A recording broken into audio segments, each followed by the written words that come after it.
for joining us. Thank you for having me. It's really good to have you at PowerTalks. Can you tell us a little bit about what you do and the organisation that you run and you work for? Well, I work for? Well, my name is Whitney. I have just over 16 years experience now working with young people in the community. Worked with ages from about 8 up until 30.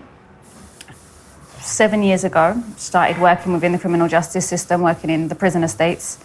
And due to the work that we were doing in the prison estates, established a company called Project 507, which turned 6 officially last month. Project 507 focuses in violence reduction. But when we say violence reduction, we're not just looking at violence, direct violence between two people. We also look at cultural violence, structural violence, systemic violence, and kind of everything that may generate the physical violence. So as much as we do the on-the-ground work with the young people in prisons or the young people in the community or practitioners who work with those young people, we also do the work within kind of government and research to look at what are some of the causes of violence and how we can kind of change things right at the root. So in a nutshell, that's what Project 507 is. Okay. And from my understanding, there's a specific focus on kind of trauma. Do you want to just explain a little bit about that and how that impacts youth violence? Yeah, so trauma is a very interesting thing. It's extremely complex. So anyone that tries to explain trauma in a kind of very simple way, be scared. I became very interested in trauma, I'd say about 7, 8 years ago. It was always a kind of underlying of my practice, but I didn't have the language around it. And then I ended up starting to go to school and training at places like the Tavistock and Portman Centre to learn more about trauma. And trauma is just so complex.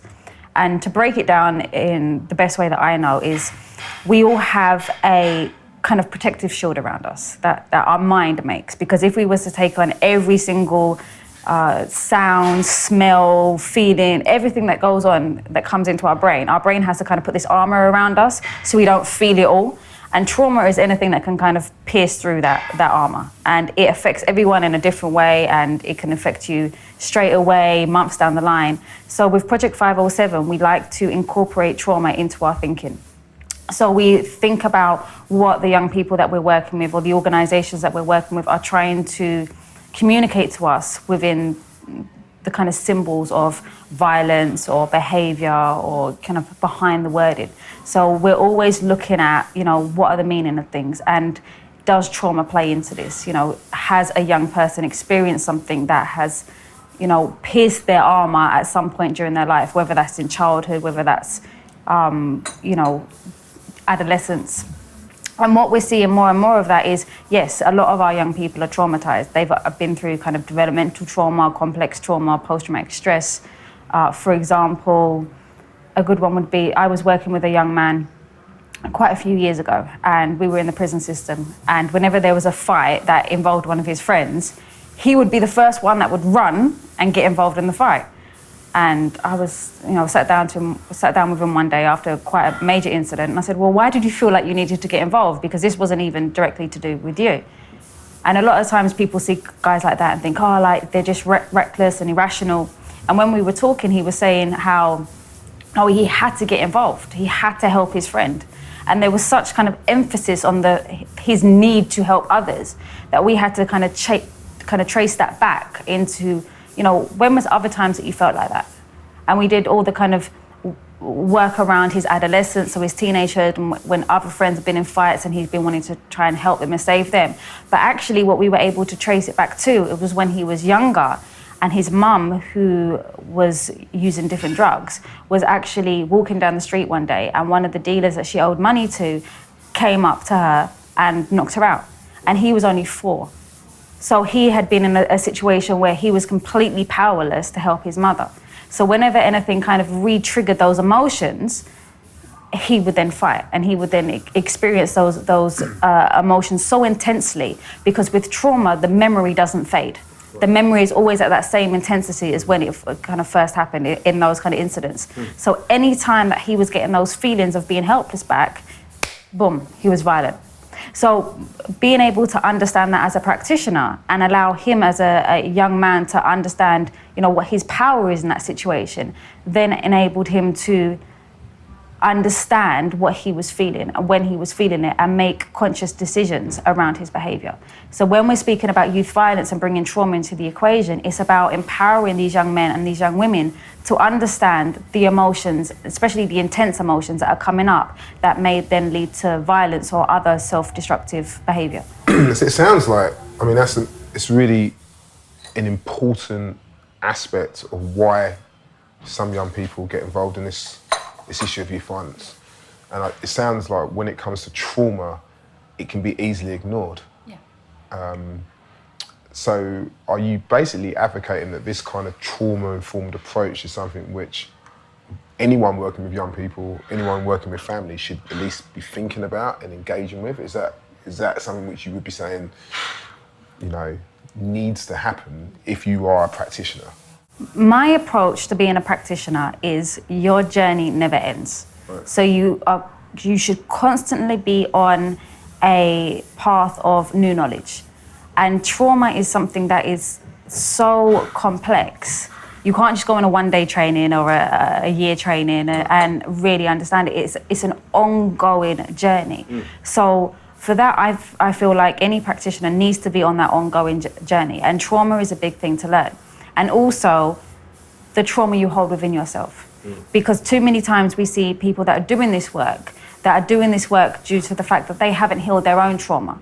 And they are playing out their own trauma into the work. And actually that can be quite dangerous. So the trauma and understanding trauma goes hand in hand with understanding your own trauma and healing yourself. And for that is why I believe that everyone should be on this path to understanding trauma and understanding their own trauma and their own healing. Yeah. And in your experience, I can imagine there's a lot of people watching this. Our whole idea of why we're doing these kind of talks is just to kind of give anybody who may become front-facing with young people or families impacted by youth violence a little bit of grounding and an idea of some of the factors which cause this. Trauma isn't necessarily the type of language which you're hearing in the press when you see kind of these headlines of young people engaged with youth violence. No one's kind of thinking of all these murder stats. The headlines don't really talk about trauma. So are we saying that there's more young people, or most young people engaged in this have gone through some type of trauma? Or is this maybe for a specific type of young person? I'm just trying to get an idea of, is the trauma thing really that big of a deal? Don't young people just make decisions and it may have nothing to do with what's gone in the past? Or in your experience, actually most of the young people we're engaging with have had some type of traumatic event in their life which has caused them to act out? There is no easy answer to that. I'm sure there isn't, yeah. From my experience, what I've tend to see is that there's different kind of groupings of young people that are involved in serious youth violence. At the extreme end, we have those young people that are suffering from schizophrenia, from psychosis, which some kind of clinicians, some therapists will argue that is rooted in trauma anyway. Yeah. So we have the kind of real extreme mental health needs. Then we do have those young people that are involved in, from my experience, the young men that have been involved in the more kind of organized street gangs, and I hate that term, tend to have a lot of trauma that they're sitting on.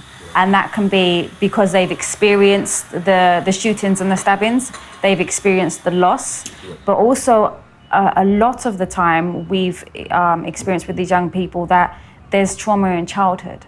And one of the things that a lot of people don't speak about is sexual abuse of young men and sexual abuse of boys, and how that this is never spoken about, and these emotions are just built on and built on and built on over time, and that can then generate into, very serious violence. Domestic violence is a huge one. A lot of our young men that are in the criminal justice system are coming from homes where there's domestic violence. The care system, You know, a lot of our young people in the criminal justice system have been through care. A disproportionate amount of our young people that have been in the criminal justice system have been in care. And to go into care, you know that there's probably some kind of trauma there. So there are a lot of young people that have experienced trauma that are now involved in our criminal justice system and in youth violence. And there are some other young people that might seem, you know, well, why are they even involved? They look like a good student, and you know, but the reality is the human mind and the human psyche is so fluid and flexible and so sensitive that you can never really put on a one-size-fits-all model for why anyone is involved in anything. Why do any of us do what we do? And sometimes the holding a knife can be in a reenactment. Sometimes it can be a case of one person has held a knife one time and felt so overwhelmed by those emotions, the only way to master the emotions from holding a knife one time is to hold a knife again. And a lot of people might not get that, but you know, there's a lot of models within the psychotherapy world that would actually put a lot of evidence behind that. Maybe not with the knife situation, but maybe in other senses of violence. You know, you look at the James Gilligan's kind of, who does a lot of work around shame and violence in the States. You know, there's a lot of literature out there already looking at why people commit acts of violence, whether that's from a trauma perspective, whether that's from a shame perspective. It's very complex. But what we need more of is how we develop that literature to represent the young people that we're working with. And in regards of the media, and when we say that we don't see trauma in the media, actually, if you're looking correctly, you do see a lot of trauma in the media, because actually the reactions of the general public are reactions to trauma. Right. And the media and how the media reacts to that is the kind of group dynamic, the group psyche of society responding to that trauma, because trauma is so overwhelming that you almost expect someone to kind of have those overwhelming reactions to it. So when I read a lot of these newspapers, I'm like, well, this is just society's reaction to trauma, because society within a whole is, you know, traumatized. So, understanding trauma, how can understanding this therapeutic approach actually help reduce youth violence? So what we do in Project 507, we give a lot of our staff the training and clinical supervision. Clinical supervision is about creating a space for the practitioners to be able to speak about the work, but also speak about their experience of the work and go through their journey. By doing this, we allow our workers to contain any emotions that are thrown at them. That's a therapeutic process. You know, it's our job to contain these young people's emotions. So, and it's our job to think about what's being communicated through these emotions and through these, the language of violence, for example. The kind of how I see the trauma-informed approach and understanding trauma is to be able to make more practitioners, whether that is the ones that within the serious youth violence sector, whatever that is, whether that's the faith groups, whether that's the youth workers, whether that's the police, is helping those individuals create an internal space to contain the emotions that are being thrown. Because when we're dealing with such severe acts of violence, it has effects on us as other human beings. It has effects on us as other human beings. And we need to learn how to manage those emotions and think about those emotions and hand them back in an adequate manner, rather than just being completely reactive and working in a state of crisis. So this is all about allowing the practitioners to have the emotional capacity to deal with the extreme emotions that come around trauma. Which is a massive point, actually. I mean, as a pastor, I deal with literally hundreds of issues. And one of the things which I wanted to incorporate when I became a pastor 4 or 5 years ago was clinical supervision for other pastors in our church, which is pretty much a new thing in a church context, but coming from the criminal justice kind of field is something which we see quite a lot. And I think you're absolutely right. It's a phrase which someone we both know would say, who heals the healers and who pastors the pastors and who counsels the counselors. Where have you seen this kind of really work well? How is there any examples you can give where you can say there's people who are practitioners who've taken on this trauma-informed approach and suddenly their work, their practice has improved and got better? I don't know if there's any examples that you could... I'm not quite sure of external examples, mainly because I'm so focused on my team and what we're doing. But I know when I deliver the training with either my team or other practitioners that come to us for training, and what we see is huge growth. Yeah. And the growth is, you start to see better boundaries being put in place. Yeah. Because there's this myth in the work that we do that we have to be on call all the time.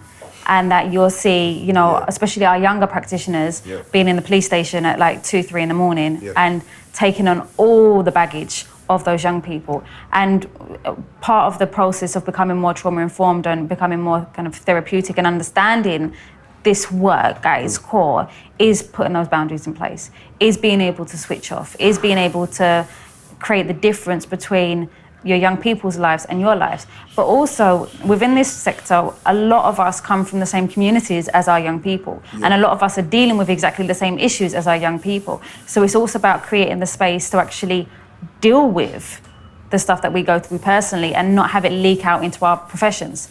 And when I see people really start to take the training seriously and go on long-term training, so I mean go on a year, 2 years, 3 years. Some of the students that I had 2, 3 years ago, and they're now doing their masters in psychotherapy and counselling and well-being and all these kind of things. Actually, when I look at them as kind of fully functioning adults now, I can actually say, okay, you're functioning. You're not living a dysfunctional kind of unbalanced life. You're not in the police stations all time of the nights, even though that some of these kids actually have parents that can go pick them up. You're not in their cribs all the time. You're not purposely like getting involved. And that's not to say that there was anything kind of too wrong with it, but actually if we're looking at longevity in this work, we have to look at how we take care of our practitioners and not have them burning out at 25, at 30, at 35, because a lot of the problem is that we don't have enough elders. Yeah, I'm going to come back to that point, actually, because, the whole kind of intergenerational conversation. Before we go there, though, you're going to be doing some training for Power to Fight around what you've just been talking about. Why should faith groups, community groups, the average punter on the street think about coming to this type of training where this trauma-informed approach will be taught? What benefits do you think community groups, faith groups, churches, mosques, temples would gain? I always say be wary of people before they come on training, because training is hard. And this kind of training is hard work. This is not for the weak at heart. So if you're weak at heart, it's probably best you don't come to my training, because the work that we do is really about processing, and it's really about understanding self. It's really about understanding how your mind works, how your emotions work, how you react to things, understanding the difference between your mind and your brain. What's coming from your mind, what's coming from your brain, what's coming from your heart. And, when we do work with people, I very much say this is about collecting as much knowledge as possible, but then using that knowledge and putting that knowledge in practice. And a lot of times people will just gain the knowledge and not really put it in practice. When you come and train with me, we will make sure that you learn how to put that into practice. But you have to be ready to do the work on self, because you can't be doing work on other people if you have not already started the work on self. So it's a lot about imagining and re-engineering your way and how you look at and that's yourself hard work. And the people you're engaging with. And a lot of the times, a lot of stuff comes up. Sure. That's part of the process. That's why when you go to really study things like psychotherapy, you have to be in therapy as well. You have to be getting the safe space to do the work in yourself. Now, our training won't go that deep. It will be a very kind of light introduction to this. But this is for people that are curious. This is people that want to learn more. This is for people that want to help and really help from an authentic place rather than just a surface level, because we need to start looking at the root causes. And that's the important thing, isn't it? Because if we are going to impact the youth violence issue, we're going to have to get into the kind of the root causes of what's going on. We're going to have to, as we said, reimagine and re-engineer how we approach things. But we also need to understand violence, and violence isn't just youth violence. There is not just this thing that's youth violence that's completely alone. To understand youth violence, we have to understand the whole spectrum of violence, which is difficult. No, it's true. It's not. Right, this is not for the weak at heart. But it's necessary, because my whole thing is that this is the whole thing about Power to Fight, it's empowering communities to end youth violence, where we don't just focus on statutory organisations, the police and the councils and all, like, actually let's empower the average person, some organisations who you wouldn't necessarily think can make a difference. And I think the trauma-informed approach is one of the things which I think more people need to be engaged with.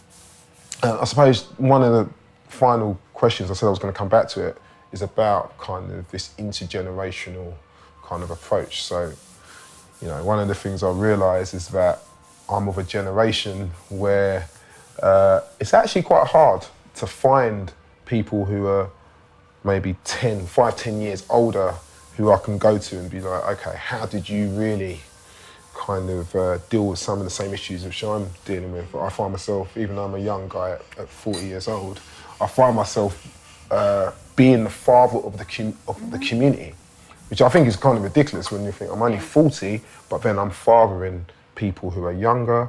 As a pastor, I'm fathering people who are older. What's your view, and how can we get better at that intergenerational kind of engagement, and what are the benefits from that, from your perspective? From my perspective and my experience, this is about healing. Yeah. We've had too many of the youth workers that come before us that are doing the work because it's their own healing, you know, or their escape from their healing. So everything is about the trauma and reactment. I've been through this, I've done this, and this is why we see so many people like going to the schools and telling their stories and thinking that's helping and healing someone. You know, a lot of the evidence shows that doing these kind of school workshops isn't making any kind of difference. I used to be in a gang, I used to do this. And actually, you know, where's the healing in that for that individual? You know, we're all equal members of society. We all deserve our own healing. And I've seen too many of my peers, I've seen too many people older than me that have come into this work. They're doing the work for all the kind of wrong reasons. And that's not just in the serious youth violence sector, that's like kind of across the board. And, you know, you get to a stage where you're just exhausted, you're just worn out. You have nothing left to give because you haven't been giving yourself anything for the last 15, 20 years. And I think we need to get into the kind of reprogramming of it's okay to have a life outside of this work. It's okay to have a work-life balance. It's okay to look after yourself. It's okay to be making money and actually eating and paying rent and, you know, being able to go on holidays and not making people feel guilty for that. So I think that, you know, it's our time now to start, you know, as we grow up in this field, then we become the elders. So then our kind of you know, I'm always saying to the younger ones now, so like the kind of 18 to 25-year-olds, go and have some fun. Like make sure you go have fun at the weekend, go on holiday. Don't feel like you need to do this work because your friend was shot and killed. You know, you're not doing that person any kind of justice by then working yourself into a midlife crisis by the time you're 27. It's about really reiterating the having those safe spaces to grow as individuals and not grow through the work, grow for the work. I think that's an amazing point, and I think it's something which, unfortunately, I've seen in the last, you know, working in this field for over 15, 16 years, and you always kind of get this cycle of people who are okay for 5 or 6 years and then burnout, and therefore, what you're saying, I think, is really important. Or death. You know, the youth workers, the youth worker that brought me into this work, has passed away. You know. That would be my experience as well. I've seen that, and it's a shame. And I call it what I call kind of Superman syndrome. We think that we can do it all, and I've seen too many people think they are, and I think actually. Definitely as a black person, as a black man, I think sometimes there's pressure on ethnic minorities to feel they always have to give back. So I'm not against that, and I think there is stuff in there where we should be talking about that. But I think it's almost like it's burden, where it's like, okay, no, I've done all right for myself. I can see the pain of my community. I'm going to go. And I think the whole thing about Power to Fight is like, no one person can solve this issue. We need to bring different people together. Honestly, Whitney, I could talk to you all day and all evening, and I think we probably need to do a part 2, because I know there's many, you're a huge book lover, as I am. You read lots. There's other interests, as you rightfully said, outside of this work, but I think it's all connected. So it'd be great to do this again and talk about some other stuff. But thank you for your time. Thank you. And it's great that you're going to be doing some workshops with us around some of the things you've spoken about. So yeah, I look forward to that, but thank you.